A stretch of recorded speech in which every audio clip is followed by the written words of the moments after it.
दोस्तों नमस्कार। एमएसएमई गांव के क्लास सेकंड यानी दूसरे दिन की क्लास में दोस्तों आपका स्वागत है। दोस्तों आज हम डिस्कस करेंगे कि आपने जब डिसाइड कर लिया कि क्या बिजनेस करना है तो आप कैसे डिसाइड करें कि अब किस कॉन्स्टिट्यूशन में आप अपना बिजनेस करना चाहते हैं। दोस्तों कॉन्स्टिट्यूशन के जो तरीके हैं वो कई हैं। जैसे आप अपना बिजनेस कर सकते हैं प्रोप्राइटरशिप में, आप अपना बिजनेस कर सकते हैं पार्टनरशिप में, आप अपना बिजनेस कर सकते हैं प्राइवेट लिमिटेड कंपनी में, वन पर्सन कंपनी में, एलएलपी में, ट्रस्ट में या सोसाइटी में। दोस्तों ये कुछ कॉन्स्टिट्यूशन के तरीके हैं जो मैं आज आपसे यहां पर डिस्कस करूंगा। तो दोस्तों पहला जो कॉन्स्टिट्यूशन का तरीका है कि भैया आप प्रोप्राइटरशिप के रूप में अपना काम शुरू कर लें। सबसे अच्छा है, इजी है, कोई दिक्कत नहीं है आपको प्रोप्राइटरशिप में अपना बिजनेस शुरू करने के लिए। दोस्तों मैं बताऊंगा कि प्रोप्राइटरशिप में काम करने के लिए क्या रिक्वायरमेंट है, क्या उसके बेनिफिट्स हैं और क्या उसकी लिमिटेशंस हैं। इसी तरह दोस्तों मैं जितने भी कॉन्स्टिट्यूशन मैंने आपको बताए उन सभी के बारे में आपको बताऊंगा कि भाई कैसे आप किसी भी कॉन्स्टिट्यूशन में काम शुरू कर सकते हैं और कैसे आप डिसाइड करें कि आपको किस रूप में अपना काम करना है। चलिए दोस्तों पहले बात करते हैं प्रोप्राइटरशिप कंसर्न की। दोस्तों इसकी जो की फीचर्स हैं एक प्रोप्राइटरशिप बिजनेस का काम करने के लिए, तो जो की फीचर्स हैं वो ये हैं एक प्रोप्राइटरशिप के लिए कि भैया ये आपका खुद का ओन्ड है। जी हां, आप इसके खुद के मालिक हैं, खुद ही आप इसको कंट्रोल करेंगे और स्वयं ही आप इसको ऑपरेट करेंगे। दोस्तों इस प्रोप्राइटरशिप बिजनेस का दूसरा की फीचर ये है कि आप अपने इंडिविजुअल नाम से भी बिजनेस कर सकते हैं और साथ में दोस्तों आप चाहें तो आप कोई फर्म का नाम रख लीजिएगा अपनी और उस नाम से भी आप अपना बिजनेस शुरू कर सकते हैं। और दोस्तों ये जो आप फर्म का बिजनेस का जो नाम डिसाइड करेंगे वो आपको किसी से अप्रूवल लेने की जरूरत नहीं है, अपनी मर्जी से अपनी चॉइस से।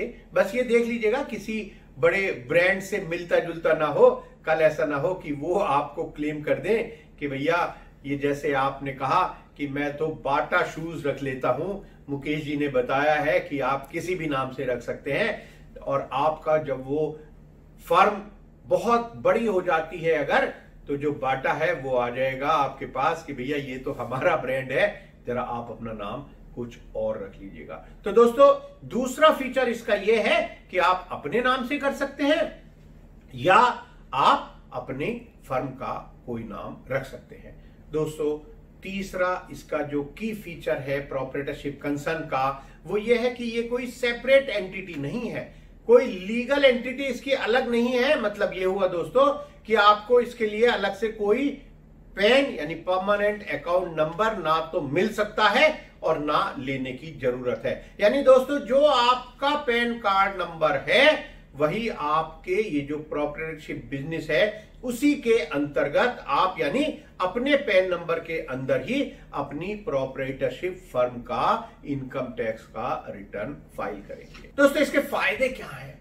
मतलब आप अगर एक प्रोप्राइटरशिप में बिजनेस शुरू करना चाहते हैं तो क्या क्या फायदे हैं आपको अपने बिजनेस को प्रोप्राइटरशिप के रूप में काम शुरू करने के लिए।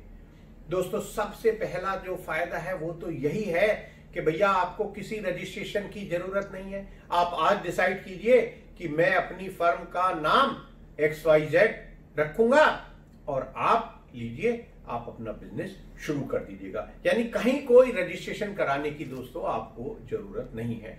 दोस्तों दूसरा इसका फायदा यह है कि जो कंप्लायंसेस है दोस्तों, लीगल कंप्लायंसेस है वो बहुत ही कम है। ना आपको कोई रजिस्ट्रेशन कराना है, ना कहीं किसी डिपार्टमेंट में आपको कोई एनुअल रिटर्न्स फाइल करनी है जहां तक इसके रजिस्ट्रेशन से संबंधित है। और दोस्तों जब कोई कंप्लायंसेस बहुत ज्यादा नहीं है, कहीं रजिस्ट्रेशन कराने की जरूरत नहीं है, तो आपकी कॉस्ट भी इसमें कम रहती है बहुत ज्यादा। दोस्तों इसके अलावा जैसे मैं आगे डिस्कस करूंगा, कंपनी बनाते हैं, एलएलपी बनाते हैं, 1% कंपनी बनाते हैं, तो आपको मिनिस्ट्री ऑफ कॉर्पोरेट अफेयर्स में कुछ ना कुछ रिटर्न फाइल करनी होती है, चाहे आपका बिजनेस चले या ना चले। यहां पर दोस्तों अगर आप प्रोप्राइटरशिप कंसर्न बना रहे हैं तो आपको ऐसी कोई मैंडेटरी रिक्वायरमेंट नहीं है, कोई कंपलसरी ऐसी कोई रिटर्न आपको फाइल नहीं करनी होती इन डिपार्टमेंट्स में जैसे मिनिस्ट्री ऑफ कॉर्पोरेट अफेयर्स है। हां, अगर आपको अपनी इनकम टैक्स की रिटर्न फाइल करनी है तो वो तो आपको करनी ही होगी, क्योंकि आप अपना अगर इंडिविजुअल भी कोई काम करते हैं, कोई जॉब करते हैं, तब भी आप अपनी रिटर्न फाइल करते हैं। आप अपनी कोई ये फर्म बना लेते हैं प्रोप्राइटरशिप, तो उसकी भी रिटर्न आपकी रिटर्न के अंतर्गत ही, जैसे मैंने बताया, आपको रिटर्न फाइल करनी होगी इनकम टैक्स की। दोस्तों आप अगर एक कंपनी बना लेते हैं, एलएलपी बना लेते हैं, 1% कंपनी बना लेते हैं, तो आपको एक ऑडिटर अपॉइंट करना होता है, अपने बिजनेस का ऑडिट कराना होता है। और कुछ केसेस में तो दोस्तों मैं आगे आपसे डिस्कस करूंगा, चाहे आप बिजनेस करें या ना करें, 1 साल 2 साल 3 साल हो जाए आपकी कंपनी को बने हुए और आपने अभी तक कोई बिजनेस भी शुरू नहीं किया है दोस्तों, तब भी आपको हर साल अपने कंपनी का ऑडिट कराना पड़ेगा। उसकी जो एनुअल रिटर्न है, जो बैलेंस शीट है, वो फाइल करनी पड़ेंगी रजिस्ट्रार ऑफ कंपनीज के पास। दोस्तों यहां पर आपका अगर टर्नओवर एक लिमिट के अंदर है, यानी आपको टैक्स ऑडिट कराने की जरूरत नहीं है, जिसके लिए मैं कभी और क्लास में आपसे डिस्कस करूंगा कि टैक्स ऑडिट कब कराने की जरूरत होती है। तो दोस्तों अगर आपकी टर्नओवर बिजनेस की उस टैक्स ऑडिट के लिमिट के अंदर है, यानी उस लिमिट को आपने पार नहीं किया है जहां टैक्स ऑडिट कराना जरूरी होता है, तो आपको कोई रिक्वायरमेंट नहीं है कि आप अपने बिजनेस का ऑडिट कराएं। आपकी मर्जी है, आप कराना चाहे कराइए, लेकिन कोई कंपलसरी नहीं है। दोस्तों यहां पर जो इनकम टैक्स के रेट्स हैं, वो भी जो इंडिविजुअल के रेट्स हैं उसी के हिसाब से आप अपना बिजनेस का जो इनकम टैक्स है वो देंगे। दोस्तों आपको परमानेंट अकाउंट लेना पड़ेगा, वो अपना लेना पड़ेगा। आपको एक 10 लेना पड़ेगा। आपको अगर आपकी टर्नओवर एक लिमिट से ज्यादा है, वो भी मैं आपसे डिस्कस करूंगा दोस्तों, तो आपको जीएसटी का रजिस्ट्रेशन कराने की जरूरत है। आपको अगर कोई स्पेसिफिक टाइप का रजिस्ट्रेशन है दोस्तों, यानी आपको अगर इंपोर्ट एक्सपोर्ट बिजनेस में जाना है तब आपको आईईसी कोड लेना पड़ेगा। अगर आप फूड प्रोडक्ट में जाना चाहते हैं तब आपको एफएसएसआई का रजिस्ट्रेशन लेना पड़ेगा। यानी किसी पर्टिकुलर टाइप के बिजनेस के लिए तो आपको रजिस्ट्रेशन लेने की जरूरत हो सकती है, लेकिन ये प्रोप्राइटरशिप फर्म के रजिस्ट्रेशन के लिए आपको कहीं जाने की जरूरत नहीं है। दोस्तों फायदे तो बहुत हो गए इसके प्रोप्राइटरशिप के। तो आप कहेंगे कि भैया ये सबके सब लोग जितने भी हैं जहां पर हिंदुस्तान में या वर्ल्ड में, ये सभी यार प्रोप्राइटरशिप के रूप में काम क्यों नहीं करते? दोस्तों इसके कुछ डिसएडवांटेजेस भी हैं, इसीलिए जो बिजनेसमैन है, जो एंटरप्रेन्योर है, वो फिर और कोई तरीका अपनाते हैं बिजनेस करने का। तो दोस्तों पहला जो इसका जो नुकसान है प्रोप्राइटरशिप का, वो ये है कि जो प्रोप्राइटर हैं वो सभी कामों के लिए पूरी तरह से रेस्पॉन्सिबल है। दोस्तों जो भी लायबिलिटी आएगी उनके ऊपर आएगी, और जो लायबिलिटी होगी दोस्तों वो अनलिमिटेड होती है एक प्रोप्राइटर की। दोस्तों अनलिमिटेड लायबिलिटी का मेरा मतलब यह है कि जैसे आपने फर्म के लिए कोई लोन ले लिया, अब फर्म में नुकसान हो गया, घाटा हो गया, आप कह रहे हैं बैंक से कि साहब देखिए जो फर्म में नुकसान हुआ है वो बिल्कुल लॉजिकल है, उसमें मेरी कोई गलती नहीं है। लेकिन बैंक कहता है कि भैया हमें नहीं पता, जो हम रिकवर कर पाएंगे फर्म से वो ठीक है, जो वहां से रिकवर नहीं कर पाएंगे उसके लिए आपकी जो पर्सनल प्रॉपर्टीज है ना भाई साहब, आपके नाम में कोई दुकान है, कोई ज्वेलरी है, कोई और एसेट्स है, कोई एफडी है, उससे भी हम वसूल करेंगे अपने लोन का रिकवरी। दोस्तों और कुछ मैं आपको बताऊंगा, जो कॉन्स्टिट्यूशन है वहां पर जो प्रमोटर्स होते हैं उनकी लायबिलिटी लिमिटेड होती है, मैं बताऊंगा कहां तक लिमिटेड होती है। लेकिन दोस्तों यहां प्रोप्राइटरशिप में आपकी जो लायबिलिटी है वो अनलिमिटेड है। दोस्तों तीसरा इसका नुकसान ये है कि भैया जो रिसोर्सेज है वो लिमिटेड है। यानी आप जब प्रोप्राइटर हैं किसी बिजनेस में, आप अकेले एकल स्वामित्व में काम कर रहे हैं, तो जो रिसोर्सेज आपके पास हैं बस आप उसी के अंतर्गत काम कर सकते हैं। जब आपको लगता है कि अब बिजनेस बढ़ाना है, मुझे और कैपिटल चाहिए, तो कोई और आपका साथ नहीं देता है उस एडिशनल कैपिटल को लाने के लिए। दोस्तों एक और नुकसान प्रोपराइटरशिप का ये है कि क्योंकि जब तक इसके प्रोपराइटर ठीक हालत में है, यानी उनका स्वास्थ्य ठीक है, वो जिंदा है, तब तक तो ये बिजनेस चलेगा। और जिस दिन प्रोपराइटर की हालत खराब हो गई, कोई फिजिकल उनको कोई प्रॉब्लम हो गई, या इन केस ऑफ कोई अनफोर्सीन डेथ की वजह से, दोस्तों ये बिजनेस भी वहीं पर खत्म हो जाएगा। दोस्तों एक और नुकसान है, मैंने आपको बताया कि आप भैया अकेले मालिक तो हो, अपने डिसीजन सब ले सकते हो, लेकिन दोस्तों अकेले डिसीजन कई बार बिजनेस में उतने अच्छे नहीं होते। यानी हमें कुछ जॉइंट डिसीजन अगर हम लें तो कुछ शायद अच्छे डिसीजन ले सकते हैं। तो दोस्तों जो मैनेजरियल जो एबिलिटी है वो लिमिटेड है। जितनी आपकी एबिलिटी है, जितनी आपकी कैपेसिटी है, वहां तक तो ठीक है, लेकिन जहां आपको लगता है कि यार इसमें कुछ और डिसीजन अगर जॉइंट हो जाते तो ज्यादा अच्छा था, लेकिन वो प्रोपराइटरशिप में पॉसिबल नहीं है। चलिए दोस्तों दूसरी बात करते हैं।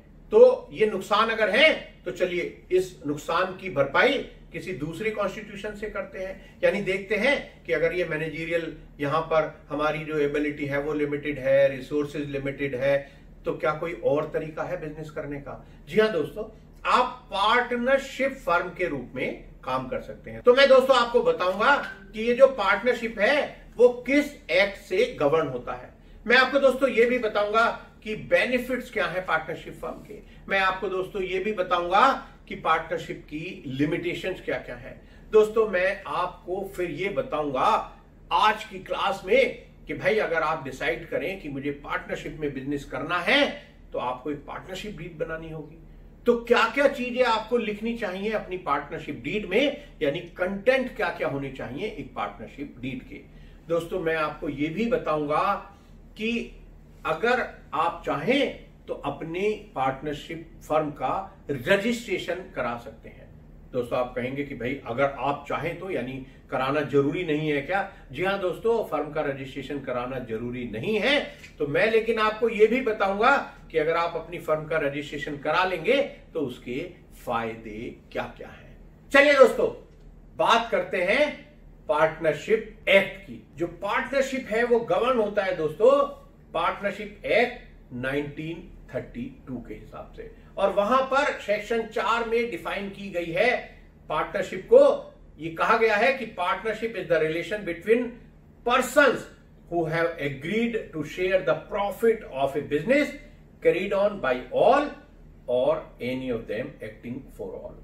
यानी आप जितने भी पार्टनर्स हैं, ये जरूरी नहीं है कि सभी काम करें बिजनेस में। हो सकता है कि कुछ पार्टनर्स कहें कि भैया मैं तो पैसा लगाऊंगा। यानी जो पूल ऑफ रिसोर्सेज का मतलब यही होता है दोस्तों कि जिसके पास जो है वो लगा दे बिजनेस में। कुछ कहेंगे कि भाई मैं पैसा लगा सकता हूं, देखो मेरे पास समय नहीं है क्योंकि मैं दूसरा काम भी करता हूं, तो काम आप कर लीजिए।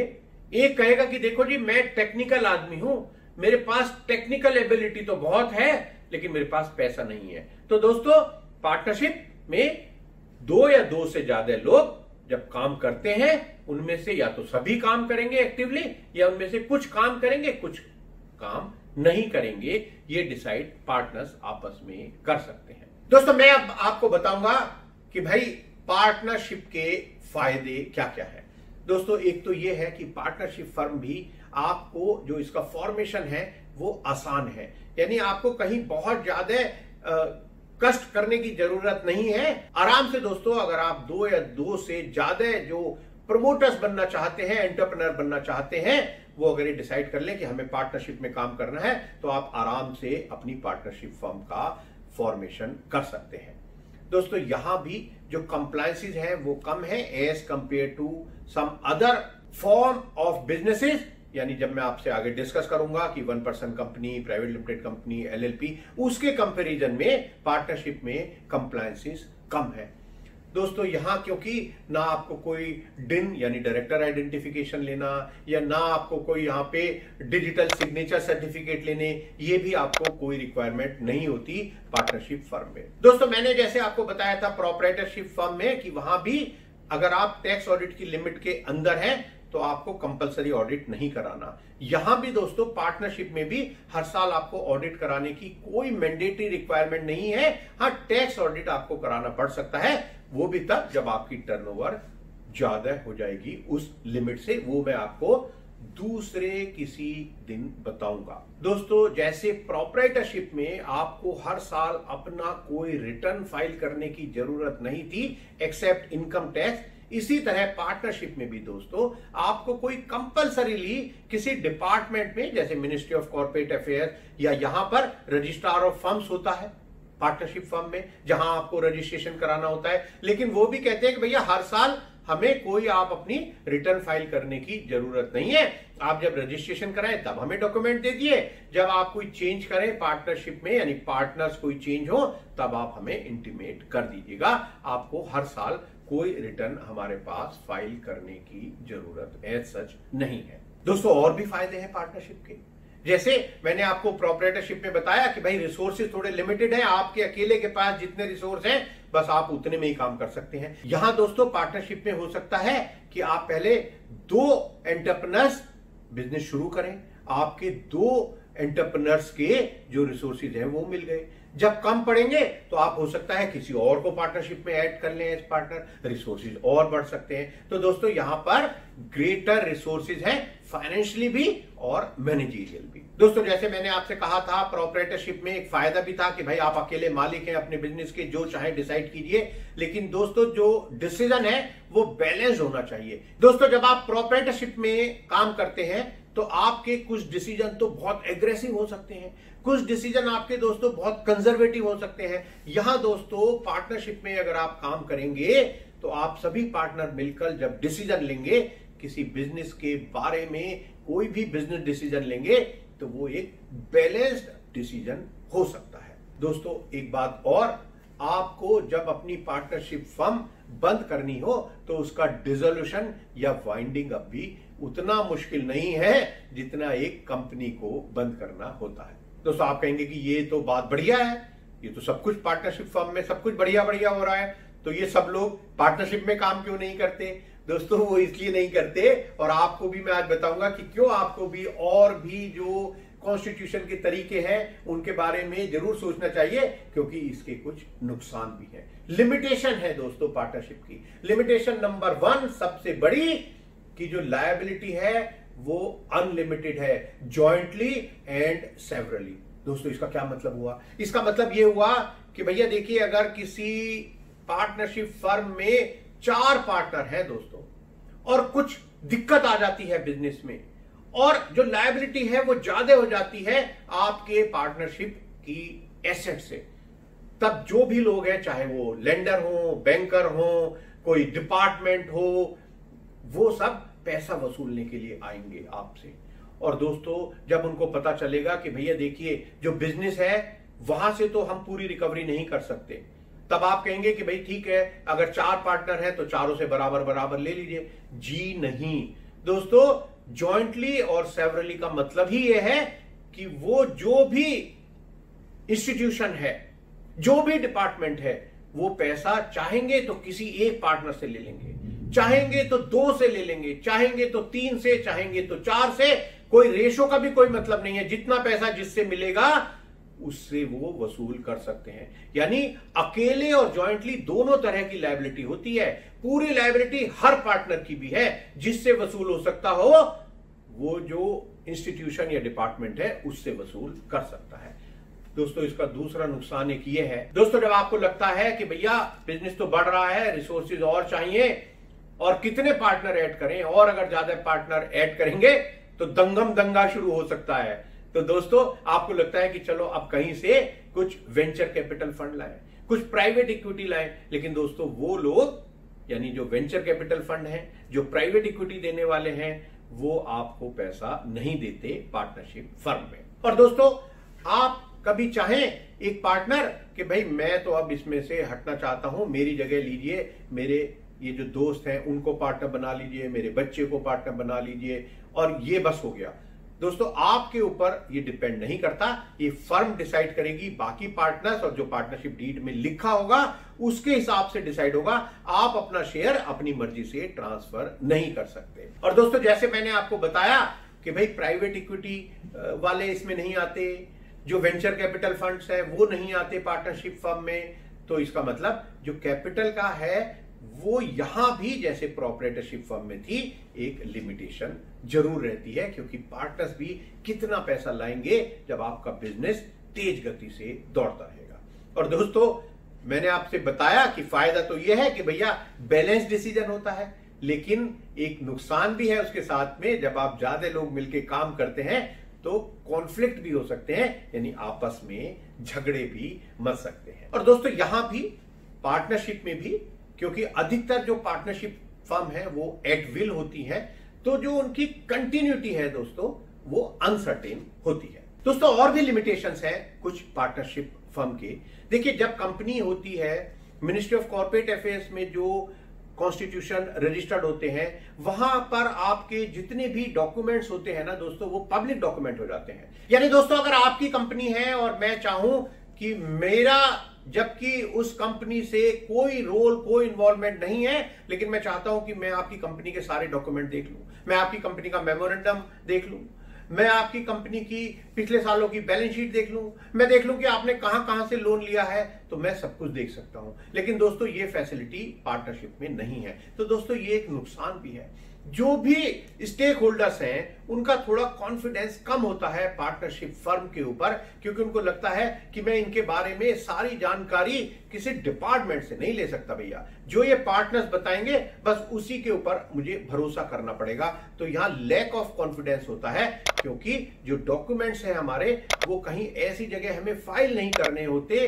ये फायदा तो है कि फाइल नहीं करने, लेकिन जो बैंकर्स हैं, जो और डिपार्टमेंट हैं, उन लोगों को कॉन्फिडेंस थोड़ा कम होता है पार्टनरशिप फर्म के ऊपर। दोस्तों जब हम कंपनी में कोई लोन लेते हैं तो जैसे ही हम लोन लेंगे हमें मिनिस्ट्री ऑफ कॉर्पोरेट अफेयर्स में चार्ज रजिस्टर्ड कराना होता है, बताना होता है कि भाई हमने किस बैंक से लिया पैसा, कितना लिया, क्या टर्म्स कंडीशन है, कौन कौन सी एसेट्स वहां पर हमारी चार्ज है उस लोन के अगेंस्ट। तो जब भी कोई दूसरा बैंक देखता है वो देख लेता है कि भैया पहले कितना लोन ले रखा है, सबसे पहले वो यही देखते हैं। यहां पार्टनरशिप फर्म में तो पता नहीं चलता, हम एक ही अगर स्टॉक डेटर्स के ऊपर 4 बैंक से लोन ले लें, बैलेंस शीट में कुछ गड़बड़ शड़बड़ कर दें, हर बैंक को अलग अलग बैलेंस शीट दे दे, तो दोस्तों कोई भी पता नहीं कर सकता। दोस्तों पार्टनरशिप में जैसे मैंने आपको बताया कि भाई कॉन्फ्लिक्ट भी हो सकता है और डिसीजन मेकिंग में भी देर हो सकती है, क्योंकि आप जब कोई डिसीजन ले रहे हैं किसी बिजनेस के लिए और आप लोग चाहें कि भाई मैं एक नया प्रोजेक्ट में टेंडर डाल दूं या ये नया प्रोजेक्ट ले लूं या इस कस्टमर को ये मैं माल बेचना शुरू कर दूं, लेकिन दूसरे पार्टनर कह सकते हैं कि रुको अभी भैया, अभी रुको, मुझे 5 दिन का टाइम दो, जरा मैं भी डिस्कस कर लूं, पता कर लूं। यानी कई बार दोस्तों फायदा भी हो सकता है बैलेंस डिसीजन की वजह से, और कई बार ये डिले इन डिसीजन भी हो सकते हैं, और हो सकता है कि वो जो मौका है वो हमारे हाथ से निकल जाए। दोस्तों जैसे मैंने आपको बताया कि भाई कैपिटल लिमिटेड है, venture capital, private equity fund आते नहीं है, तो एक्सपेंशन का लिमिटेशन है दोस्तों इस पार्टनरशिप फर्म में। लेकिन फिर भी दोस्तों पार्टनरशिप के फायदे हैं।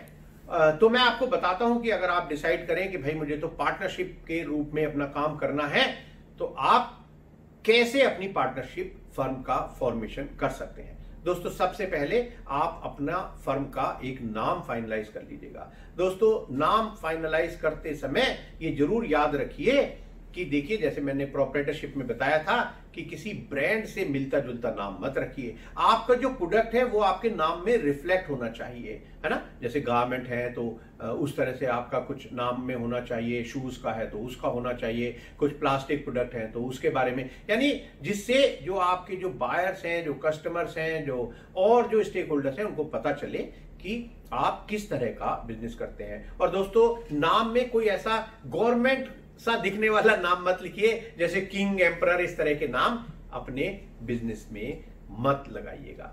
तो दोस्तों आप ये नाम डिसाइड कर लीजिए। अब आप उसके बाद दोस्तों एक पार्टनरशिप डीड आपको राइटिंग में लिखनी है।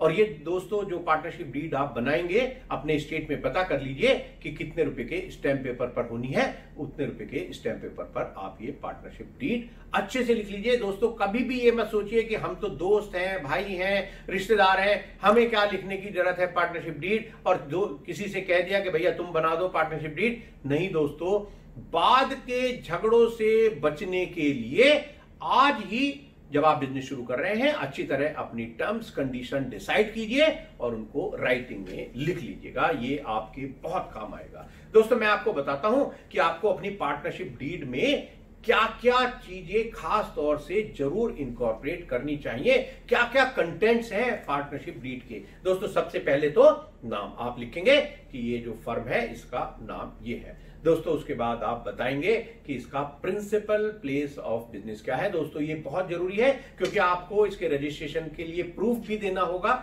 ऐसा नहीं आप कहते कि भैया मेरा principal place of business Lal Qila है, तो आपको बताना होगा कि वो कैसे है साहब आपके पास क्या ओनरशिप या क्या टेनेंसी राइट है उसके लिए, यानी आपकी अपनी है या किराए की है, तो बताइए कैसे है। और साथ में दोस्तों ये जो प्रिंसिपल प्लेस ऑफ बिजनेस होगा जिस स्टेट में होगा उसी स्टेट में आप अपनी फर्म का रजिस्ट्रेशन करेंगे। दोस्तों उसके बाद जितने भी पार्टनर्स हैं उनके बारे में उनका नाम, एज, एड्रेस, वो सारी डिटेल्स आपको डालनी है इस पार्टनरशिप डीड में। दोस्तों फिर आपको बताना है कि आपके बिजनेस की एक्टिविटी क्या है। बिजनेस एक्टिविटी आप लिखिए कि this firm is for the manufacturing of shoes, this firm is for the manufacturing of corrugated boxes, this firm is for the management consultancy। यानी जो भी आपकी एक्टिविटीज है दोस्तों उसको जरूर लिखिए। ये कल को आपके बहुत काम आएगी जब आप और रजिस्ट्रेशन लेंगे, चाहे वो जीएसटी का है, एमएसएमई का है, या कहीं आपको कोई लीगल कोई केस करना है, तो आपको यहां पर ध्यान से लिख देना है। और जो भी आप करना चाहते हैं वो सारी एक्टिविटीज आप यहां कवर कर लीजिएगा दोस्तों अपनी पार्टनरशिप डीड में। दोस्तों उसके बाद आप लिखिए कि ये पार्टनरशिप डीड कमेंस कब हो रही है, शुरू कब हो रही है हमारी ये पार्टनरशिप फर्म। दोस्तों ये भी बहुत इंपॉर्टेंट है क्योंकि आपके जो पहले साल के अकाउंट्स बनेंगे, जो बैलेंस शीट बनेंगे दोस्तों, वो इस डेट से यानी जिस दिन आपकी ये फर्म शुरू हो रही है उससे लेकर और 31 मार्च तक के डेट के ही बनेंगे। तो दोस्तों कमेंसमेंट ऑफ बिजनेस ये भी एक इंपॉर्टेंट कंटेंट है आपकी पार्टनरशिप डीड का। दोस्तों फिर आप लिखिए कि हमारे जो पार्टनर्स हैं उनकी जो प्रॉफिट शेयरिंग है या जो लॉस शेयरिंग है वो रेशियो क्या रहेगी। दोस्तों ये कोई जरूरी नहीं है कि दो पार्टनर हैं तो दोनों की 50-50 या 50-50 हो, चार हैं तो 25-25 हो। आपके अगर दो पार्टनर हैं हो सकता है एक का 90% शेयर हो, एक का 10% इस प्रॉफिट या लॉस में। आप दोस्तों ये डिसाइड करिए अपने से। यहां कोई जो एक्ट है उसकी कोई ऐसी रिक्वायरमेंट नहीं है कि आपको ये प्रॉफिट या लॉस का बराबर हिस्सा ही रखना है। तो आप प्रॉफिट एंड लॉस की जो शेयरिंग रेशियो है वो बिल्कुल क्लियर यहां पर लिख दीजिए अपनी पार्टनरशिप डीड में। दोस्तों इसके बाद आप लिखिए कि भाई इनिशियली कौन कौन पार्टनर कितनी कितनी कैपिटल लगाएगा बिजनेस में। दोस्तों आप एक और बहुत इंपॉर्टेंट चीज है उसको लिखना मत भूलिए अपनी पार्टनरशिप डीड में। आप लिखिए कि जो फर्म का बैंक अकाउंट है वो कैसे ऑपरेट होगा। मतलब दोस्तों ये है कि उसका जो अकाउंट है वो कहां खुलेगा। आप ये भी डिसाइड कर सकते हैं अपनी पार्टनरशिप डीड में कि भैया हम तो प्राइवेट बैंक में खोलेंगे या सरकारी बैंक में खोलेंगे या फॉरेन बैंक में खोलेंगे। तो दोस्तों आप डिसाइड कर लीजिए, ये आपके ऊपर है। आप लिखना चाहें कि हम किस बैंक में खोलेंगे तो आप लिखिए, नहीं तो मत लिखिए। लेकिन जो ऑपरेशन है बैंक अकाउंट का दोस्तों वो बहुत जरूरी है। यानी आपको लिखना होगा कि कोई एक पार्टनर क्या उसको अधिकार है बैंक का अकाउंट ऑपरेट करने के लिए। ऐसा भी हो सकता है दोस्तों आप कहें कि नहीं भाई जॉइंटली ये तो अकाउंट ऑपरेट होगा। यानी अगर आप दो पार्टनर हैं तो आप डिसाइड कर सकते हैं कि भैया जब तक दोनों लोग किसी डॉक्यूमेंट पर, बैंक के चेक पर या किसी और भी कोई इंस्ट्रक्शन हमें देनी है, दोनों हम जॉइंटली सिग्नेचर नहीं करेंगे तब तक वो सिग्नेचर सही नहीं माना जाएगा, यानी प्रॉपर अथॉरिटी नहीं मानी जाएगी। दोस्तों अगर आप चार पार्टनर हैं तो आप ये भी डिसाइड कर सकते हैं कि देखिए ए बी सी डी चार पार्टनर हैं तो हम ए और बी का एक कॉम्बिनेशन हो गया, सी और डी का एक कॉम्बिनेशन हो गया, तो चेक पर जो साइन होंगे ए और बी में से एक होंगे और सी और डी में से एक होंगे, यानी जैसे भी आप चाहें आप यहां लेकिन अपनी पार्टनरशिप डीड में लिख दीजिए कि आप बैंक का जो ऑपरेशन है वो कैसे होगा। दोस्तों, आप बिजनेस में कैपिटल लगाते हैं, हो सकता है कि आप ये डिसाइड करें कि भाई जो कैपिटल लगा रहे हैं उसके ऊपर कुछ इंटरेस्ट भी मिलेगा, और खास तौर से कोई पार्टनर कम कैपिटल लगा रहा है, कोई ज्यादा लगा रहा है, तो कहता भैया मुझे तो ब्याज भी चाहिए, मैं तो ज्यादा पैसा लगा रहा हूं। या अगर बराबर बराबर भी लगा रहे हैं दोस्तों, तब भी आप डिसाइड कर सकते हैं कि भाई पार्टनर्स को जो कैपिटल लगा रहे हैं उसके ऊपर कुछ इंटरेस्ट मिलेगा। कुछ पार्टनर्स दोस्तों कभी जरूरत होती है तो वो कहता है कि भैया लोन कहीं से लें, बाहर से लें, कहां से लें, तो एक पार्टनर कहता है यार चलो मैं ही दे देता हूं लोन, आपको कहां से लेने की जरूरत है, लेकिन मुझे ब्याज देना पड़ेगा।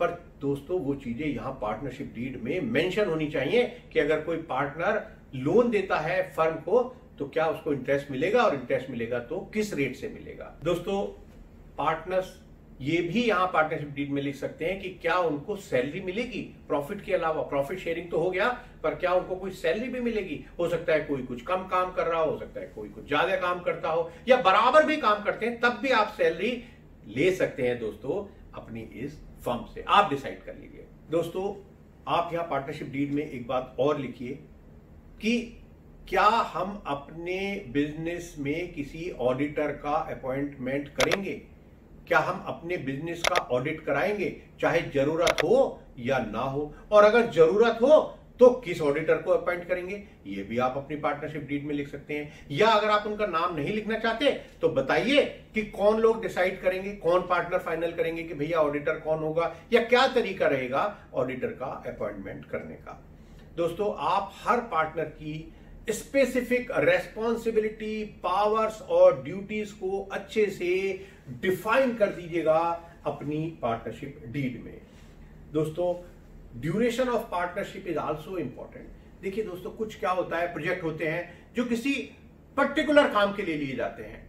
यानी आप अगर एक पार्टनरशिप कर रहे हैं, आपने देखा कि भैया ये ब्रिज बनना है और मैं अकेले नहीं बना सकता, चलो किसी से पार्टनरशिप करके हम साथ में मिलकर ये ब्रिज बनाए, तो एक स्पेसिफिक काम के लिए आपकी पार्टनरशिप हो गई। कुछ पार्टनरशिप स्पेसिफिक ड्यूरेशन के भी हो सकते हैं, लेकिन अगर ये चीज नहीं है तब आपकी पार्टनरशिप एट विल होती है। यानी जब तक पार्टनर चाहेंगे तो पार्टनरशिप फर्म चलेगी, जब पार्टनर चाहेंगे तब पार्टनरशिप फर्म बंद हो जाएगी। एट विल यानी हमारी भैया मर्जी के ऊपर है, हम चलाना चाहें नहीं चलाना चाहें, जब जैसे हम करना चाहें हम अपनी फर्म के साथ कर सकते हैं। दोस्तों, जैसे मैंने आपको बताया था कि भाई आप ट्रांसफर नहीं कर सकते अपना शेयर, अगर आप पार्टनर हैं तो किसी दूसरे व्यक्ति को, तो कैसे कर सकते हैं।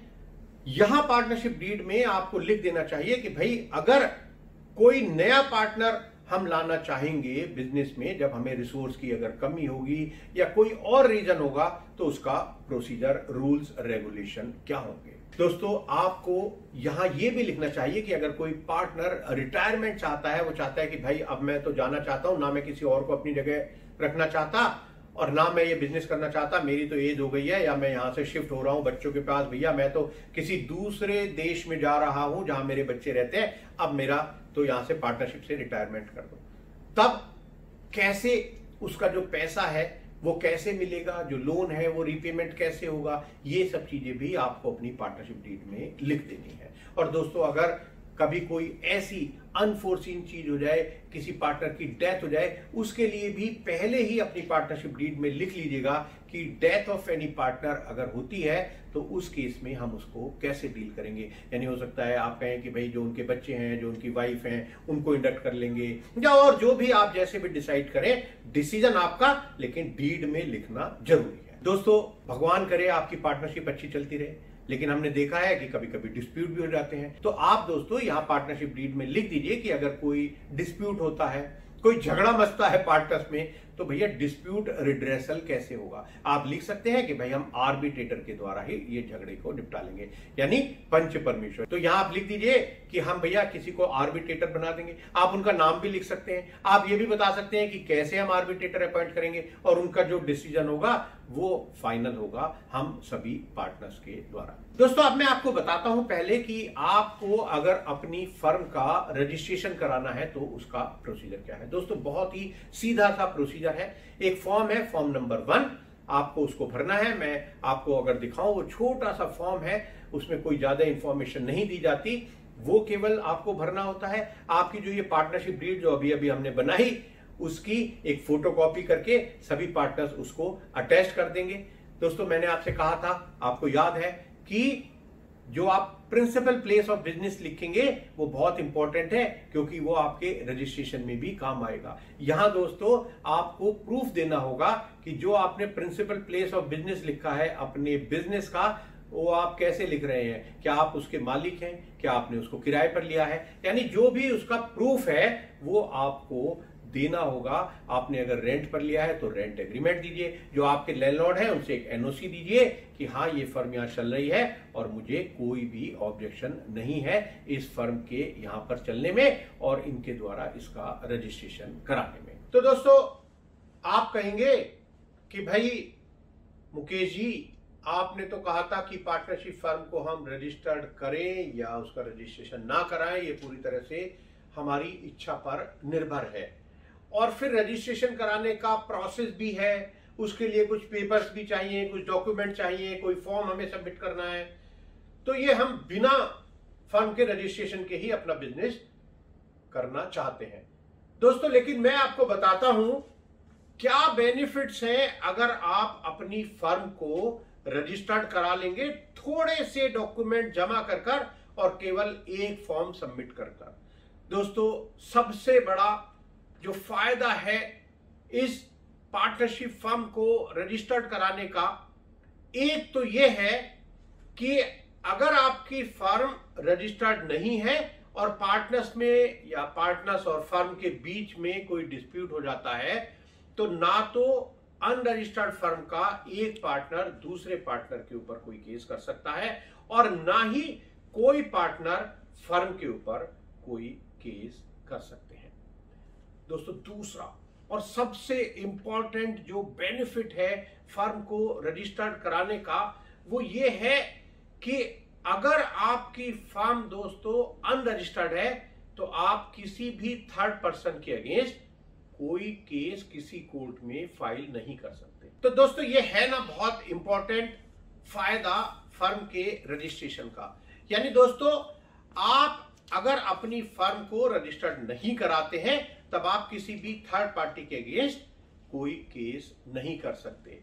यानी दोस्तों, आप समझिए कि आपने किसी को कोई माल बेच दिया और वो आपका पेमेंट नहीं कर रहे हैं। जब आपको पेमेंट नहीं कर रहे हैं तब आप चाहते हैं कि उनके अगेंस्ट किसी कोर्ट में केस फाइल करें, तो पहले तो जो अपोजिट पार्टी है वो कहेगी जज साहब को कि साहब देखिए, इनकी फर्म रजिस्टर्ड नहीं है, इन्होंने अपने रजिस्ट्रेशन सर्टिफिकेट को एनक्लोज नहीं किया है इस एप्लीकेशन में, इस पिटीशन में जो फाइल कर रहे हैं आपके पास, इसलिए इनकी ये जो पिटीशन है, जो एप्लीकेशन है, इसको खारिज कर दिया जाए। और दोस्तों, जज साहब भी आपसे पूछेंगे कि भैया बताइए क्या आपकी फर्म रजिस्टर्ड है, तो उसका रजिस्ट्रेशन सर्टिफिकेट हमें दिखाइए। और दोस्तों, जब आप कहेंगे कि साहब मैंने अभी तक अपना रजिस्ट्रेशन नहीं कराया फर्म का, तो दोस्तों आपका केस वहीं खारिज हो जाएगा। दोस्तों, इसका मतलब ये नहीं है कि अगर आपने अपनी फर्म का रजिस्ट्रेशन नहीं कराया तो कोई थर्ड पर्सन आपकी फर्म के अगेंस्ट केस नहीं कर सकता। दोस्तों, इसका मतलब आपकी फर्म को रजिस्ट्रेशन ना कराने का जो खामियाजा है, जो नुकसान है, वो कोई थर्ड पर्सन नहीं भुगतेगा। यानी कोई भी थर्ड पर्सन आपकी अनरजिस्टर्ड फर्म के अगेंस्ट तो केस कर सकता है, लेकिन अगर आपकी फर्म अनरजिस्टर्ड है तो आप किसी थर्ड पर्सन के अगेंस्ट केस नहीं कर सकते। दोस्तों, एक तीसरा बहुत इंपॉर्टेंट फायदा पार्टनरशिप फर्म को रजिस्ट्रेशन कराने का यह है कि आपको power to claim set off मिल जाता है। दोस्तों, इसका मतलब यह हुआ कि जैसे किसी थर्ड पर्सन ने एक अनरजिस्टर्ड फर्म के अगेंस्ट अगर कोई केस किया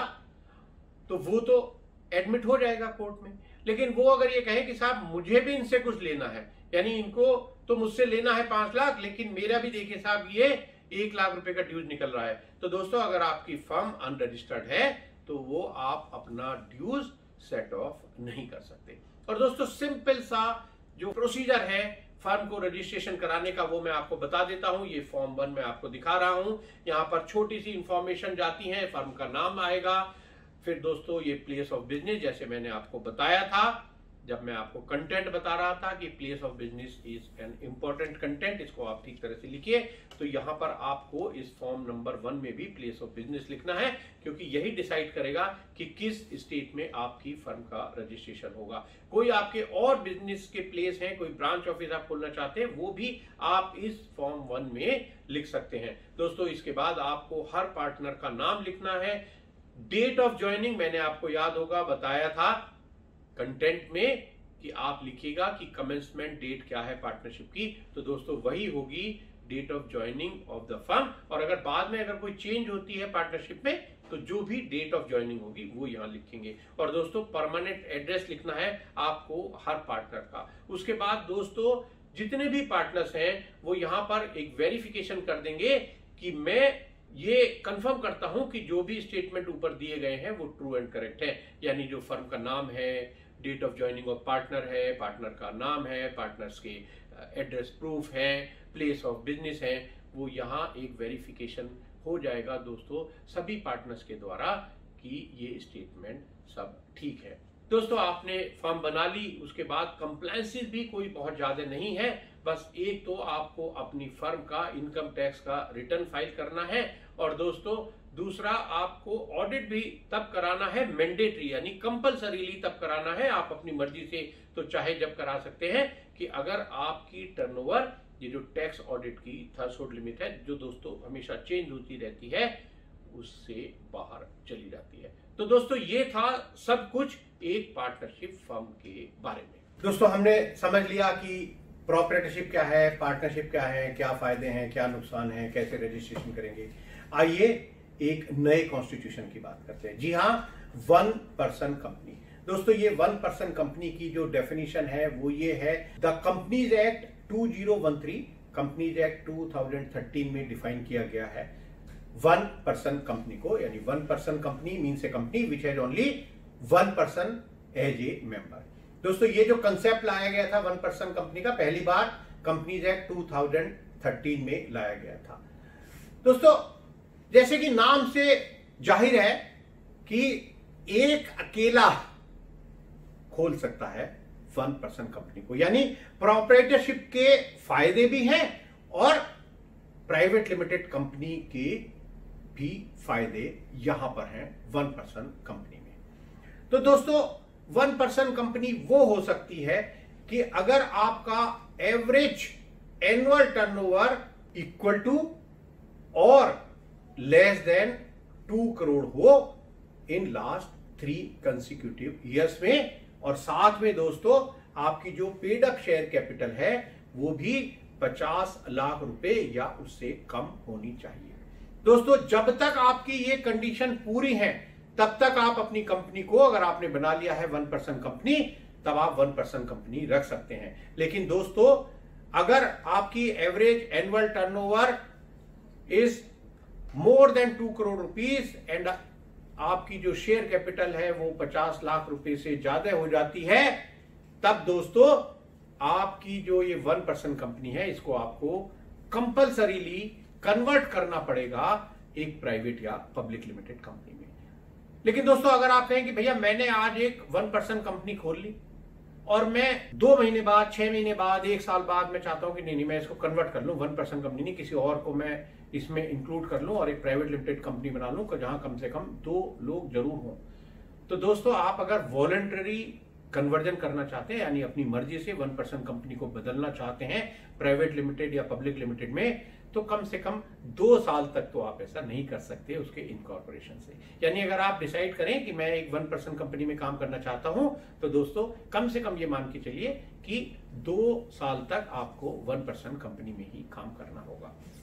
दोस्तों ये जो 1 पर्सन कंपनी है ये केवल उन लोगों के लिए है जो इंडियन सिटीजन है और इंडियन रेजिडेंट है, दोनों चीज पूरी होनी चाहिए दोस्तों।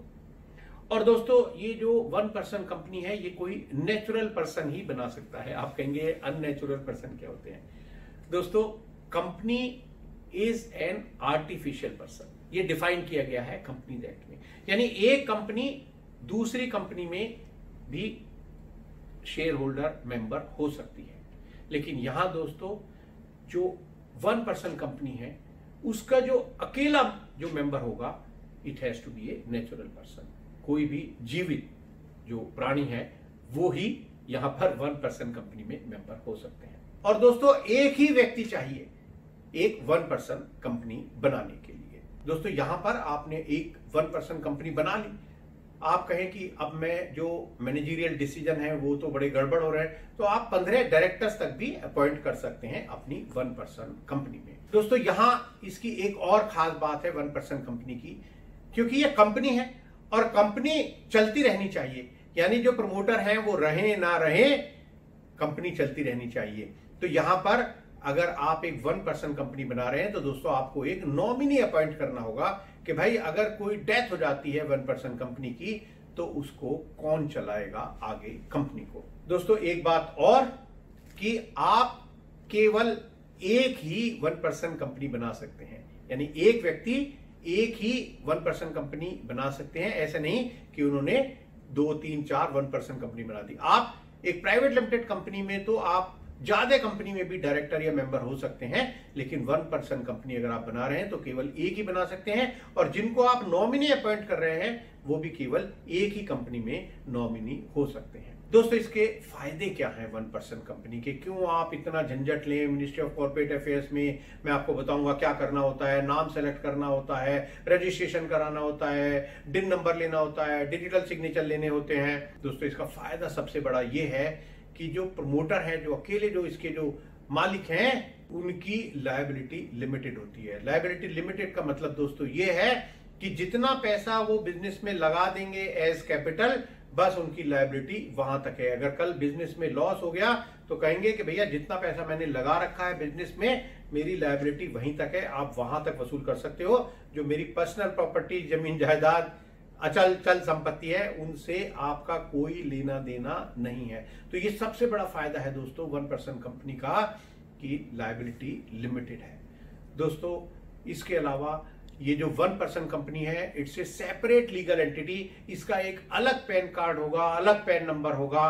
और दोस्तों जैसे प्रोप्राइटरशिप में आप अकेले डिसीजन ले सकते थे, यहां आप अकेले डिसीजन ले सकते हैं और लायबिलिटी भी आपकी लिमिटेड है। दोस्तों यहां भी मैंने जैसे आपको बताया कि हर कंपनी में आपको जो डॉक्यूमेंट होते हैं वो सबमिट करने होते हैं रजिस्ट्रार ऑफ कंपनीज के पास, मिनिस्ट्री ऑफ कॉर्पोरेट अफेयर्स के पास।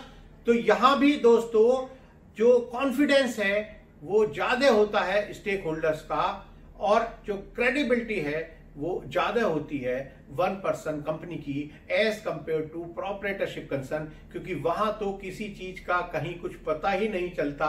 लोगों को या इंस्टीट्यूशंस को या ऑर्गेनाइजेशंस को ये हमेशा डर बना रहता है कि पता नहीं भैया ये प्रोपराइटर ठीक बता रहे हैं या गलत बता रहे हैं। यहां सारी information ministry of corporate affairs की वेबसाइट से कोई भी जाकर एक छोटी सी फीस देकर निकाल सकते हैं। दोस्तों एक उसका फायदा ये है 1% कंपनी का कि जो कंप्लायंसेस है वो कुछ कम है as compare to private limited companies. दोस्तों इसके कुछ लिमिटेशन भी है, और एक जो लिमिटेशन है वो सबसे बड़ा यही है कि परपीचुअल सक्सेशन नहीं है।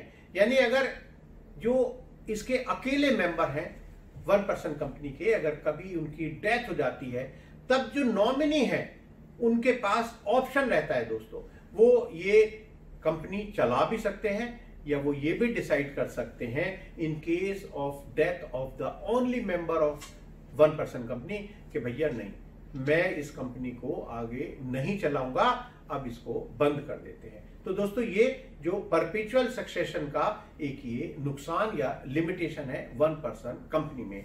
और दोस्तों दूसरा इसका नुकसान ये है कि जो इन्वेस्टर्स हैं दोस्तों, जो वेंचर कैपिटल फंड है, जैसे मैंने आपको बताया था प्रोपराइटरशिप या पार्टनरशिप में नहीं आते, उसी तरह 1% कंपनी में भी नहीं आते, क्योंकि उनको पता है कि भैया हमें कुछ इसकी मेंबरशिप शेयर होल्डिंग तो मिलेगी नहीं, क्योंकि ये तो एक ही आदमी के द्वारा ओन करी जा सकती है। दोस्तों फिर भी फायदे तो बहुत हैं 1% कंपनी के, और अगर आपने डिसाइड कर लिया कि भैया मैं अकेला ही मालिक बनना चाहता हूं और मैं अपनी लायबिलिटी भी लिमिटेड रखना चाहता हूं, आप आइए, स्वागत है आपका ये 1% कंपनी के रूप में काम करने के लिए। दोस्तों, इसमें रजिस्ट्रेशन का जो प्रोसेस है वो सिंपल सा है। आपको डिजिटल सिग्नेचर लेने पड़ेंगे। जो भी आप अपनी कंपनी बनाना चाहते हैं, आप अपने एक डिजिटल सिग्नेचर ले लीजिए। आप अपनी कंपनी का कोई नाम सेलेक्ट कर लीजिए, लेकिन नाम सेलेक्ट करते हुए दोस्तों आपको ध्यान रखना होगा, उसका बेसिस भी बताना होगा आपको मिनिस्ट्री ऑफ कॉर्पोरेट अफेयर्स को कि भाई ये नाम आप क्यों रखना चाहते हैं। दोस्तों, आपको मेन ऑब्जेक्ट फाइनल करने होंगे कि किस काम के लिए ये जो 1% कंपनी है इसको आप बना रहे हैं, और ये बहुत ध्यान से आपको फाइनल करने हैं, क्योंकि आपने जो मेन ऑब्जेक्ट डिसाइड कर लिए, आपको उसी सीमा के अंतर्गत अपना काम करना पड़ेगा जब तक आप वो मेन ऑब्जेक्ट चेंज नहीं कर लेते मिनिस्ट्री ऑफ कॉर्पोरेट अफेयर्स के साथ में। दोस्तों, इसके बाद आपको अपनी कंपनी का एक memorandum and articles of association बनाना पड़ेगा। दोस्तों, आप जो मेंबर हैं, सोल मेंबर हैं, आपके KYC डॉक्यूमेंट चाहिए एक 1% कंपनी के फॉर्मेशन के लिए। आपका जो रजिस्टर्ड ऑफिस है दोस्तों, जैसे मैंने पार्टनरशिप में बताया था, उसका प्रूफ चाहिए। यहां भी रजिस्टर्ड ऑफिस का प्रूफ चाहिए। और जिनको आप नॉमिनी बनाएंगे, ऐसे नहीं कि भैया आप किसी को नॉमिनी बना दो, आप लिख दो कि भैया किसी भी नेताजी का नाम लिख दो, किसी हीरो का नाम लिख दो कि भाई वो मेरे नॉमिनी हो जाएंगे। नहीं दोस्तों, आपको कंसेंट चाहिए जिनको आप नॉमिनी बना रहे हो उनकी, कि हाँ मैं इस कंपनी में नॉमिनी बनना चाहता हूं। उनसे कंसेंट चाहिए और उनके भी KYC डॉक्यूमेंट चाहिए। दोस्तों, मिनिस्ट्री ऑफ कॉर्पोरेट अफेयर्स अब एक फॉर्म लेकर आ गई है जिसका नाम है स्पाइस प्लस। जी हाँ, इस फॉर्म के द्वारा आपको अपनी कंपनी के रजिस्ट्रेशन के साथ और भी बहुत सारे रजिस्ट्रेशन फ्री में मिल जाएंगे। दोस्तों, एक तो आपको अपनी कंपनी का कंपनी आइडेंटिफिकेशन नंबर यानी जो सर्टिफिकेट है वो मिलेगा। आपको जो मेंबर है उनका डायरेक्टर आइडेंटिफिकेशन नंबर भी यहां मिल जाएगा। आपको परमानेंट अकाउंट भी दोस्तों यहां मिल जाएगा कंपनी का। आपको कंपनी का 10 भी मिल जाएगा। आपको एम्प्लॉइज प्रोविडेंट फंड का रजिस्ट्रेशन भी दोस्तों मिल जाएगा कंपनी के रजिस्ट्रेशन के साथ। दोस्तों, आपको अपनी कंपनी का ESIC का रजिस्ट्रेशन भी मिल जाएगा फ्री ऑफ कॉस्ट इस कंपनी के रजिस्ट्रेशन के साथ। दोस्तों, अगर आप महाराष्ट्र में हैं तो आपको पता होगा वहां पर एक प्रोफेशनल टैक्स रजिस्ट्रेशन चाहिए, तो वो भी आपको मिल जाएगा इस कंपनी के रजिस्ट्रेशन के साथ। दोस्तों, और तो और आपका बैंक अकाउंट भी खुल जाएगा इस कंपनी के रजिस्ट्रेशन के साथ। और दोस्तों, अगर आप चाहते हैं कि भैया मैं तो GST में भी शुरू दिन से रजिस्ट्रेशन चाहता हूं, तो वो भी आपको मिल जाएगा अपनी कंपनी के रजिस्ट्रेशन के साथ। लेकिन दोस्तों, जब आपकी ये कंपनी बन जाएगी तो आप इसकी बोर्ड मीटिंग करेंगे, आप शेयर सर्टिफिकेट इशू करेंगे, आप अपॉइंटमेंट करेंगे ऑडिटर का, क्योंकि ऑडिटर का अपॉइंटमेंट जरूरी है, और आपको हर साल अपने बिजनेस की, अपनी कंपनी का ऑडिट कराना भी जरूरी है। दोस्तों, आप के जो फाइनेंशियल स्टेटमेंट होंगे वो आप ठीक तरह से मेंटेन करेंगे, उनका ऑडिट कराएंगे, और साथ में मिनिस्ट्री ऑफ कॉर्पोरेट अफेयर्स की साइट पर उनको अपलोड करेंगे, इनकम टैक्स की रिटर्न फाइल करेंगे, और भी समय समय पर जो भी मिनिस्ट्री ऑफ कॉर्पोरेट अफेयर्स की गाइडलाइंस आएंगी उन सभी का कंप्लायंस आपको करना होगा। चलिए दोस्तों, अब मैं आपको एक और कॉन्स्टिट्यूशन के बारे में बताता हूं। प्राइवेट लिमिटेड कंपनी यानी 1% कंपनी से एक स्टेप और आगे बढ़ते हैं कि भाई हम कंपनी बनाएंगे, प्राइवेट लिमिटेड कंपनी बनाएंगे, लेकिन एक से ज्यादा अगर उसमें मेंबर हो तो हम प्राइवेट लिमिटेड कंपनी बना लेंगे। दोस्तों, प्राइवेट लिमिटेड कंपनी की जो डेफिनेशन है वो यही है कि private company means a company having a minimum paid up share capital as may be prescribed and which by its article restrict the right to transfer its shares except in case of 1% company limits the number of members to 200, provided that where 2 or more persons hold 1 or more shares in a company jointly they shall for the purpose of this clause be treated as single member।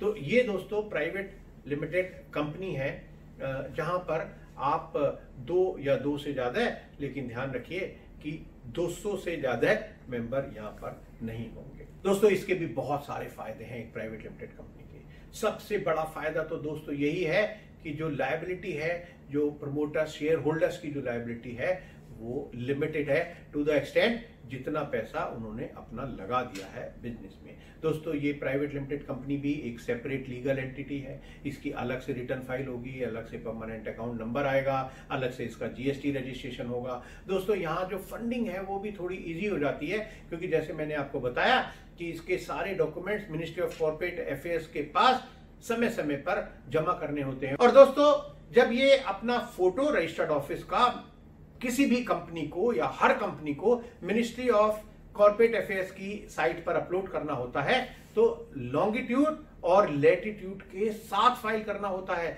यानी पता चल जाएगा एकदम, कोई भी व्यक्ति जा सकता है वो लॉन्गिट्यूड और लैटिट्यूड देखकर उस पर्टिकुलर एड्रेस पर। तो दोस्तों ये खास बात है कंपनीज के केस में, इसलिए जो कॉन्फिडेंस है वो थोड़ा ज्यादा होता है स्टेक होल्डर्स का, और फंडिंग भी आराम से मिल जाती है बैंक्स के द्वारा प्राइवेट लिमिटेड कंपनीज को। दोस्तों पब्लिक लिमिटेड के कंपैरिजन में यहां पर कंप्लायंसेस भी कुछ कम होती है। और दोस्तों जैसे मैंने आपसे कहा कि क्रेडिबिलिटी ज्यादा होती है प्राइवेट लिमिटेड कंपनी के केस में। दोस्तों यहां लेकिन कुछ डिसएडवांटेजेस भी हैं। यहां भी ये है कि आप जो शेयर्स हैं वो ट्रांसफर एकदम आराम से नहीं कर सकते, वो रेस्ट्रिक्टेड होते हैं by the articles of association of the company. और दोस्तों जो नंबर ऑफ मेंबर्स हैं वो भी लिमिटेड है, ये नहीं कि भैया आप अनलिमिटेड मेंबर बनाते जाएं जैसे मैंने आपको बताया। और दोस्तों एक और इसकी लिमिटेशन है कि आप जो शेयर्स हैं वो भैया पब्लिक को इशू नहीं कर सकते, वो आप पब्लिक लिमिटेड कंपनी में ही इशू कर सकते हैं। दोस्तों फिर भी आपका ये जो बिजनेस है आप शुरू कर सकते हैं एक प्राइवेट लिमिटेड कंपनी के रूप में, आप उसके बाद आगे बढ़ते जाइए, ग्रोथ करते जाइए। दोस्तों इसका जो प्रोसीजर है वो बड़ा सिंपल है, और अब तो बहुत ही सिंप्लीफाइड कर दिया है एक प्राइवेट लिमिटेड कंपनी के इनकॉर्पोरेशन को। आपको जो डायरेक्टर्स हैं उनका डिजिटल सिग्नेचर लेना है, आपको नाम डिसाइड करना है, और जैसे मैंने आपको बताया था 1% कंपनी के केस में वो ही आपको यहां पर ध्यान रखना है। मेन ऑब्जेक्ट डिसाइड करने हैं कंपनी के, कंपनी का मेमोरेंडम आर्टिकल्स ऑफ एसोसिएशन बनाना है, केवाईसी डॉक्यूमेंट चाहिए दोस्तों सभी प्रमोटर डायरेक्टर्स के, और रजिस्टर्ड ऑफिस का प्रूफ चाहिए, आपका अपना है या रेंट का है, जैसे भी है आपको प्रूफ देना होगा। दोस्तों इसका जो रजिस्ट्रेशन है प्राइवेट लिमिटेड कंपनी का वो बड़ा सिंपल है, जैसे 1% कंपनी बनाते हैं उसी तरह दोस्तों यहां पर भी स्पाइस प्लस फॉर्म काम आता है, और यहां पर भी बहुत सारे रजिस्ट्रेशन फ्री में मिल रहे हैं आपके कंपनी के रजिस्ट्रेशन के साथ। जैसे दोस्तों कंपनी का इनकॉर्पोरेशन सर्टिफिकेट मिलेगा, सिन नंबर मिलेगा यानी कंपनी आइडेंटिफिकेशन नंबर, डायरेक्टर्स के जो डिन है डायरेक्टर आइडेंटिफिकेशन नंबर वो मिल जाएंगे, आपको परमानेंट अकाउंट नंबर आपकी कंपनी का मिल जाएगा, 10 नंबर कंपनी का मिल जाएगा, आपकी कंपनी का एम्प्लॉयज प्रोविडेंट फंड का रजिस्ट्रेशन भी हो जाएगा दोस्तों फ्री में, ईएसआईसी का रजिस्ट्रेशन भी ले लीजिएगा कंपनी रजिस्ट्रेशन के साथ फ्री ऑफ कॉस्ट। और दोस्तों जैसे मैंने आपको बताया कि महाराष्ट्र में ये जो प्रोफेशनल टैक्स का रजिस्ट्रेशन कराना होता है, अगर आप महाराष्ट्र में कंपनी बना रहे हैं तो वो भी मिल जाएगा, आपका बैंक अकाउंट भी खुल जाएगा कंपनी का। और अगर आप चाहते हैं, ये कंपलसरी नहीं है दोस्तों, अगर आप चाहें तो आप अपने कंपनी के रजिस्ट्रेशन के साथ जीएसटी का रजिस्ट्रेशन भी फ्री ऑफ कॉस्ट ले सकते हैं। दोस्तों आपकी कंपनी बन गई, उसके बाद आपको बोर्ड मीटिंग करनी है, एनुअल जनरल मीटिंग करनी है, शेयर सर्टिफिकेट इशू करने हैं, ऑडिटर का अपॉइंटमेंट करना है, अपने जो फाइनेंशियल स्टेटमेंट है उनको मेंटेन करना है, और साथ में उनकी फाइलिंग करनी है मिनिस्ट्री ऑफ कॉर्पोरेट अफेयर्स के पास। आपको इनकम टैक्स और कंपनीज एक्ट की जो भी कंप्लायंसेस हैं वो भी पूरी करनी पड़ेगी समय समय पर। दोस्तों एक और नए कॉन्स्टिट्यूशन के बारे में आपको बताता हूं जो है लिमिटेड लायबिलिटी पार्टनरशिप। जी हां दोस्तों, यानी ये जैसा नाम से पता चल रहा है कि भाई पार्टनरशिप फर्म है, पर आपको मैंने बताया था कि पार्टनरशिप फर्म में जो पार्टनर्स की लायबिलिटी है वो अनलिमिटेड होती है। दोस्तों यहां फर्म तो है, पार्टनरशिप फर्म तो है, लेकिन लायबिलिटी लिमिटेड है। जी हां दोस्तों, ये जो लिमिटेड लायबिलिटी पार्टनरशिप फर्म है मैं इसके बारे में आपको बताता हूं। ये जो लिमिटेड लायबिलिटी पार्टनरशिप है it is govern by limited liability partnership act 2008 में सरकार लेकर आई ये लिमिटेड लायबिलिटी पार्टनरशिप एक्ट को। दोस्तों इसके जो फायदे ये हैं कि ये एक सेपरेट लीगल एंटिटी है। दोस्तों यहां पार्टनर्स की जो लायबिलिटी है वो लिमिटेड है, जितना पैसा वो लगाएंगे अपने बिजनेस में। और यहां पर दोस्तों जैसे मैंने आपको बताया था कि प्राइवेट लिमिटेड कंपनीज में नंबर ऑफ मेंबर्स की एक लिमिट है, यहां पर कोई लिमिट नहीं है दोस्तों, आप जितने चाहें अपनी एलएलपी में पार्टनर बना सकते हैं।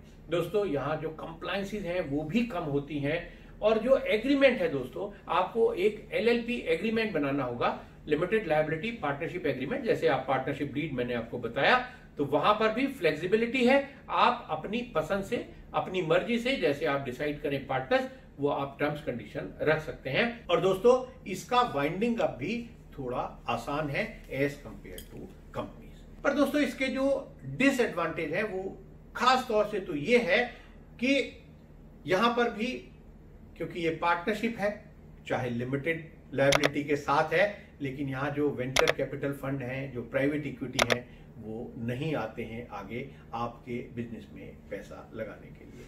दोस्तों इसका जो प्रोसीजर है रजिस्ट्रेशन का, आपको ये registration ministry of corporate affairs की साइट पर ही करना होता है। यहां पर भी आपको डिजिटल सिग्नेचर चाहिए पार्टनर्स के, आपको डायरेक्टर या पार्टनर्स आइडेंटिफिकेशन नंबर लेने होंगे, आपको अपनी लिमिटेड लायबिलिटी पार्टनरशिप फर्म का नाम डिसाइड करना होगा, जितने भी पार्टनर्स हैं उन सबके केवाईसी डॉक्यूमेंट चाहिए, आपका जो रजिस्टर्ड ऑफिस है उसका प्रूफ चाहिए, और आपको एक एलएलपी एग्रीमेंट ड्राफ्ट करना होगा। दोस्तों इसके बाद जब आपने ये बना ली अपनी एलएलपी, तब आपको मेजरली 2 कंप्लायंसेस करने हैं। एक तो आपको 60 डेज के अंदर, जब आपका फाइनेंशियल ईयर खत्म हो जाता है, यानी 31 मार्च को खत्म होता है, तो आपको उसके 60 दिन के अंदर दोस्तों एक एनुअल रिटर्न फाइल करनी होती है मिनिस्ट्री ऑफ कॉर्पोरेट अफेयर्स के पास। और दोस्तों एक चीज और कि आपको एक सॉल्वेंसी स्टेटमेंट फाइल करना होता है मिनिस्ट्री ऑफ कॉर्पोरेट अफेयर्स के पास। जब फाइनेंशियल ईयर खत्म होता है उसके 6 महीने के बाद का और 30 दिन का आपको समय मिलता है, यानी 6 महीने 30 दिन पर आपको दोस्तों जब आपका फाइनेंशियल ईयर खत्म हो जाएगा तब आपको ये सॉल्वेंसी स्टेटमेंट फाइल करना है मिनिस्ट्री ऑफ कॉर्पोरेट अफेयर्स के पास। दोस्तों जैसे मैंने आपको कहा कि इसकी कंप्लायंसेस कुछ कम है, आप कहेंगे बताओ क्या कंप्लायंसेस कम है। दोस्तों एक सबसे बड़ी कंप्लायंसेस की मैं आपको बात बताता हूं। जैसे मैंने आपको बताया, आप अगर प्राइवेट लिमिटेड या 1% कंपनी बनाते हैं तो आपको ऑडिट करना जरूरी है अपने अकाउंट्स का। यहां पर आपकी मर्जी है, अगर एक लिमिट के अंदर है तो आप चाहें तो ऑडिट कराइए, चाहे तो मत कराइए। वो मैं लिमिट बताता हूं दोस्तों। रूल ये कहता है कि अगर आपकी टर्नओवर 40 लाख से ज्यादा नहीं है, या आपके जो पार्टनर्स का जो कंट्रीब्यूशन है वो 25 लाख रुपीज से ज्यादा नहीं है, तब आपकी मर्जी है भाई साहब, आप ऑडिट कराइए या मत कराइए। तो दोस्तों ये हुआ लिमिटेड लायबिलिटी पार्टनरशिप फर्म। दोस्तों आप ट्रस्ट या सोसाइटी में भी काम कर सकते हैं। वहां पर खास तौर से अगर आप कोई चैरिटेबल बिजनेस कर रहे हैं या आप कोई एजुकेशनल इंस्टीट्यूट चला रहे हैं, तब अधिकतर ये ट्रस्ट या सोसाइटी में आप काम कर सकते हैं। जो ट्रस्ट है उसकी जो डेफिनेशन है वो यही है, वो इंडियन ट्रस्ट एक्ट 1882 से गवर्न होता है। और ट्रस्ट की जो डेफिनेशन है दोस्तों, a trust is an obligation annexed to the ownership of property and arising out of a confidence reposed in and accepted by the owner or declared and accepted by him for the benefit of another or of another and the owner. तो दोस्तों अगर आपको ये trust में कुछ करना है तो आप उसका रजिस्ट्रेशन कराना होगा, आपको अपने ट्रस्ट का एक नाम सेलेक्ट करना होगा, आप डिसाइड करिए कि सेटलर कौन है और ऑथर्स कौन है और ट्रस्टी कौन है ट्रस्ट के, और एक ट्रस्ट डीड बना दीजिएगा। और फिर आप दोस्तों उसके रजिस्ट्रेशन के लिए आपको ये ट्रस्ट डीड चाहिए। जो भी आपके इसमें ट्रस्टी हैं या सेटलर हैं या ऑथर्स हैं उनके केवाईसी डॉक्यूमेंट चाहिए। और इसके अलावा दोस्तों आपको एक चीज तो हर जगह चाहिए, आपका जो रजिस्टर्ड ऑफिस है, जो ऑफिस है उसका प्रूफ चाहिए कि वो कैसे आप कह रहे हैं कि यहां पर आपका ऑफिस होगा। दोस्तों वो इसलिए चाहिए होता है कि कल अगर कोई गड़बड़ हो जाए तो कम से कम कोई भी स्टेक होल्डर उस ऑफिस पर पहुंच तो सके। और दोस्तों अगर ये किराए की जगह है तो आपको अपने जो लैंडलॉर्ड है रेंट एग्रीमेंट के साथ उनसे एक एनओसी भी चाहिए होता है। दोस्तों आप इसके अलावा सोसाइटी में भी काम कर सकते हैं। बहुत सारे जो मैंने आपको बताया जो एंटरटेनमेंट हैं या एजुकेशनल हैं, इस तरह के बिजनेस सोसाइटी में ही ज्यादा होते हैं। ये दोस्तों जो सोसाइटी है ये सोसाइटी रजिस्ट्रेशन एक्ट 1860 से गवर्न होता है। और जो सोसाइटी है वो बहुत सारे कुछ लोगों का, इंडिविजुअल्स का एक कंबाइंड, यानी society is an association of several individuals combined using a mutual accord to deliberate, govern and act cooperatively. यानी कोऑपरेटिव तरीके से अगर आप एक काम करना चाहते हैं, आप जहां कहते हैं कि भैया ये प्रॉफिट के लिए मैं काम नहीं कर रहा, या तो चैरिटेबल है या एक कोऑपरेटिव तरह से काम है, तो आप सोसाइटी में भी काम कर सकते हैं। और दोस्तों जैसे मैंने आपको बताया कि जो सोसाइटी है वो अधिकतर जो रजिस्टर्ड होती हैं फॉर द चैरिटेबल एक्टिविटीज, आप कोई स्पोर्ट्स में, कोई म्यूजिक में, कोई कल्चर में, कोई रिलीजन में, कोई आर्ट में, एजुकेशन में, इस तरह का अगर आप कोई काम करना चाहते हैं तब आप सोसाइटी में भी काम कर सकते हैं। दोस्तों सोसाइटी में बस आपको ये ध्यान रखना है कि जो मेंबर हैं वो ब्लड रिलेशन में नहीं हो सकते, और दोस्तों कम से कम एक सोसाइटी में 7 लोग यानी 7 लोग चाहिए होते हैं। आपने देखा होगा दोस्तों, जब सोसाइटी होती है तो उसके प्रेसिडेंट होते हैं, वाइस प्रेसिडेंट होते हैं, सेक्रेटरी होते हैं, ट्रेजरर होते हैं और कुछ मेंबर्स होते हैं। दोस्तों फायदा इसका ये है कि ये एक लीगल एंटिटी हो जाती है, इसका एक अलग परमानेंट अकाउंट नंबर होता है, और दोस्तों इसके अलावा एक इसका फायदा ये है कि जो मेंबर्स हैं सोसाइटी के वो पर्सनली लायबल नहीं होते किसी ऐसी लायबिलिटी के लिए, कोई डेट है या कोई और ऑब्लिगेशन है, जो मेंबर्स हैं वो पर्सनली लायबल नहीं होते। और दोस्तों जो सोसाइटी है वो इनकम टैक्स में एग्जेम्पशन भी ले सकती है, दिखाकर, इनकम टैक्स डिपार्टमेंट को बताकर कि देखिए साहब हमारा जो एम है वो तो चैरिटेबल है और हम फायदे के लिए काम नहीं कर रहे, यानी ये जो बिजनेस है वो नॉट फॉर प्रॉफिट है। दोस्तों सोसाइटी का नुकसान तो यही है कि एक तो ये है कि ये आप प्रॉफिट के लिए नहीं करते, और दूसरा ये है कि यहाँ पर प्राइवेट इक्विटी या वेंचर कैपिटल फंड जो है वो नहीं आ पाते इसमें पैसा लगाने के लिए, और बैंक्स का जो कॉन्फिडेंस है दोस्तों वो भी शायद थोड़ा कम होता है सोसाइटी के केस में। लेकिन फिर भी दोस्तों जैसे मैंने आपको बताया बहुत सारे चैरिटेबल पर्पज है, उनको तो आपको सोसाइटी में ही करना है, और अच्छी बात है चैरिटेबल काम करने चाहिए।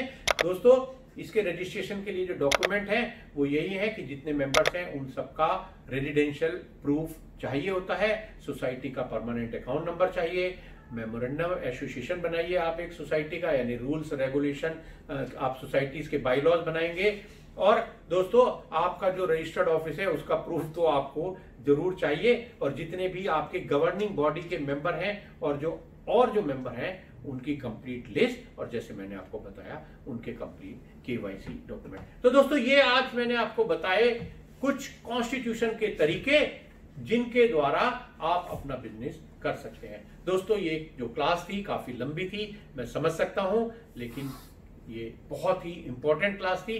दोस्तों अगली क्लास भी बहुत इंपॉर्टेंट होने जा रही है, लेकिन जैसे मैंने आपको पहले कहा था, रूल बताए थे और आपको बताया था कि आप कैसे ये कोर्स पूरा करें, तो मेरी आपसे रिक्वेस्ट यही है कि आप एक एक क्लास करके पूरी करते जाइए, इनको जंप मत कीजिए, सभी क्लासेस बहुत इंपॉर्टेंट होंगी।